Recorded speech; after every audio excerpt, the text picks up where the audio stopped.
Come on, baby. Come on, baby. Let's go. Is she gonna start? Almost there. No such luck. What we're gonna be working on today is this Yamaha Raptor. So this isn't actually your typical Yamaha Raptor 660 or 700. This thing is actually an 80. Definitely a kid's wheeler. It is standard. It's got neutral at the bottom, and then 1, 2, 3. They would call this semi-automatic. You do have the standard shift, however, there's no clutch. This has got an automatic clutch. So when you want to shift, you just let go of the gas and click up, and you're good to go. Obviously, this little beast is not running great, so we're going to go ahead, drain the fuel system, clean the carburetor out. These things are also known to have the valves tighten up on them, so we're going to check that because that would cause a hard starting issue like this as well. The owner said this was running. He was able to get it running for his kid to drive around. However, it took a while to start. As you can see, it almost wanted to start, but just not quite. So it certainly could be tight valves. As you can see, I got a little Yamaha PW50 over here. I picked that up a little while back. First thing I'm going to do, drain the fuel out. We'll shut it off. You can see the fuel's dripping a little bit on the bottom. And it's very orange, so it's definitely old fuel.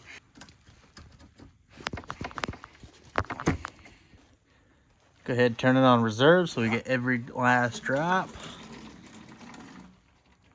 Fuel looks pretty clean in there, actually, but this thing doesn't hold much, so we're going to drain it out and pull that carb off next. You know what I just saw? Before I even tear this off, check that spacer out. It's definitely missing a chunk of it, so it might be sucking air through there. That would certainly cause a hard starting. Go ahead and pull these two bolts off.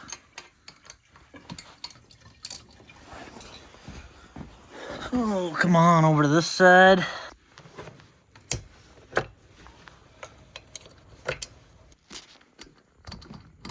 All right, we'll pull this top slide off the carb.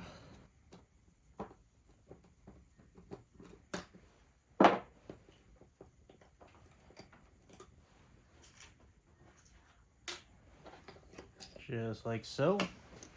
Go ahead and get that cleaned out. Go ahead and get the bowl off the bottom of this carb first.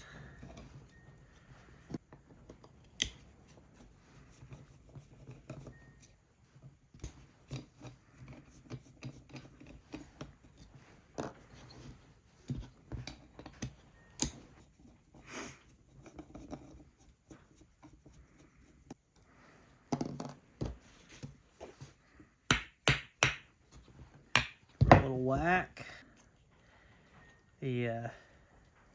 By the way, somebody was asking me how I like these Milwaukee screwdrivers, and I really like them. The ends bite really good. They haven't seemed to wear too much. I mean, you can tell these things are dirty. I use them every day almost. A nice grip, nice feeling to them. I know it's something stupid and so small, but I really like the hexagon design right here on the shaft. When you're pulling these small carb screws off, you know, you got a lot of threads, so it takes quite a bit. So usually I'll give them one good twist. Once they break free, I'll unscrew them with my fingers down here. And with this hexagon design, it actually gives me a lot more friction than like a smooth shaft a lot of screwdrivers will have. So I do like that feature. Also with this hexagon design, if you got something really stuck on there, you can go ahead and grab your crescent wrench, or just it's a 1/4 inch, you grab a 1/4 inch wrench and you get all kinds of leverage on your screwdriver. So it works pretty nice. I'll throw a link in my description if you guys are interested in them. All right, back to this. Main jet's clear. Whoop, rolling away. Let's go ahead and pull our pilot out. Honestly, I'm thinking it's just the stale gas that's probably causing the issue. That one's clear. Just, you know, it's kind of greenish, orangish. Pull our flute, our needle. Just gonna go ahead and give that a good cleaning. Clean all those passages out.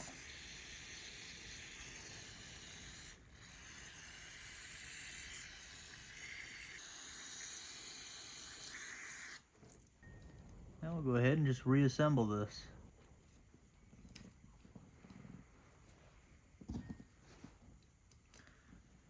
Jet.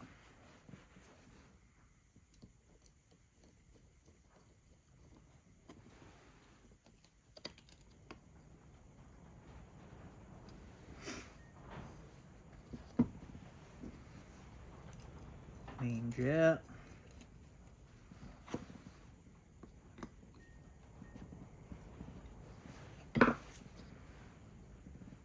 Back on. Put our little bowl screws back in. This is what I'm talking about when I'm going in like this. That hexagon design makes it a lot easier.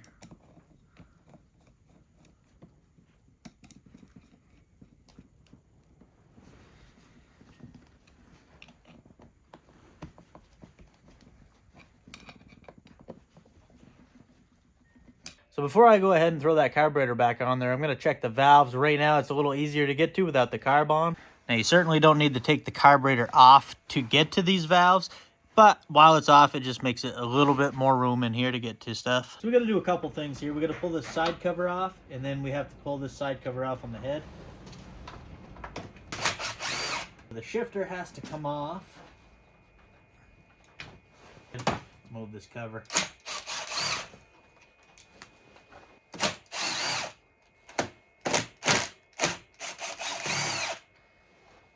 3.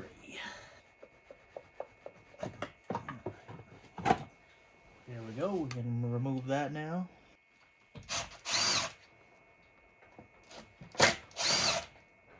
Remove this cover and expose our cam gear.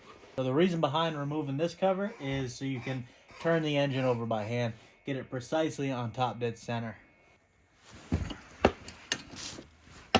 Get this cover off. This is the intake.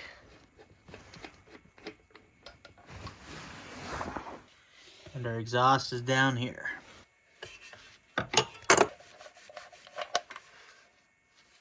We'll lose a little oil out of there. So to get this on top dead center compression stroke, what I like to do, I like to rotate the engine counterclockwise.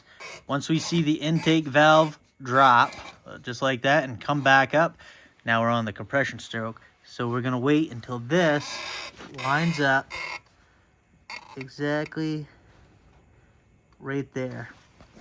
So this line needs to line up with this edge here. So right now we're at top dead center. If you wanted to double check yourself, you could pull the spark plug over here and make sure the piston's all the way up. I've done these quite a few times. I'm confident I have it in the right place right now. So at this point, we have to pull out our feeler gauges. For the intake, we want to be in between 2000s and 4000s, so 0.002, 0.004. First thing I'm going to do is feel this by hand. It feels way too tight. You can see when I push on it, I'm actually pushing the valve down. And I cannot get 0.002 of an inch in there. That's the low side. I want to loosen the nut up. And we're gonna back this off. Now, any of these machines that tend to tighten the valves, I like to set them on the high side with the most gap. That should give you the longest intervals like that. So we got our 0.004. We'll put that in there. I'm just gonna tighten this up by hand with that feeler gauge in there. I want to be able to slide it under, but I want there to be some resistance. So right there, I would say maybe a little bit tighter. Right there, I'd say is where I want to be. Now we just tighten that nut up. Now we're going to do the same thing with the exhaust, except instead of 2 to 4, we're looking at 3 to 5. This feels better. I'm going to check it with my 0.004 inch feeler gauge. Oh yeah, so I can fit that in there. That's about 0.004, possibly maybe a little more. I'd call it 4. So we're going to leave that one alone because that seems good. Now we want to install our covers back on. It's a little tight fit if you don't pull the intake off, but it's doable. Now I'm going to go ahead and install these covers back on.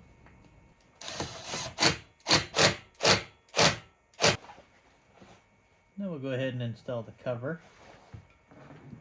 Install our shifter here. All right, now we can go ahead and throw our carburetor back on. Boy, it's windy out.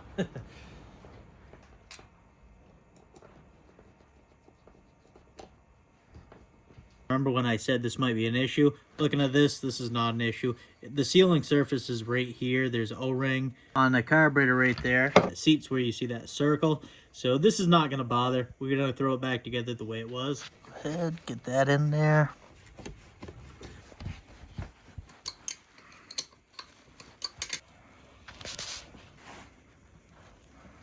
The old fuel line is very brittle. I can barely bend it. So we're installing a new fuel line. All right, we'll go ahead and throw some fuel in there and see if she fires up.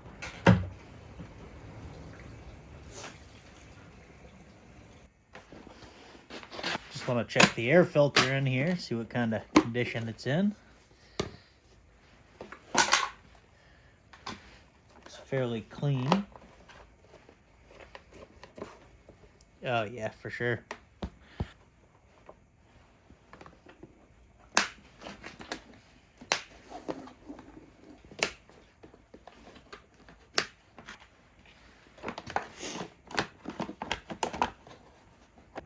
All right, let's try her out. Look how easy that thing is.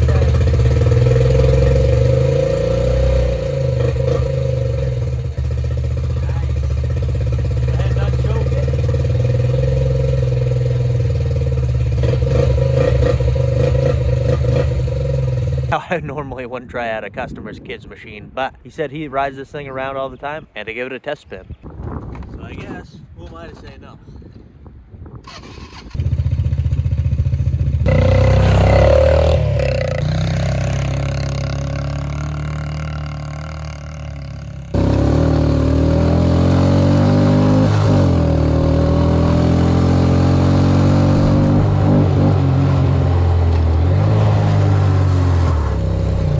Brakes aren't the best.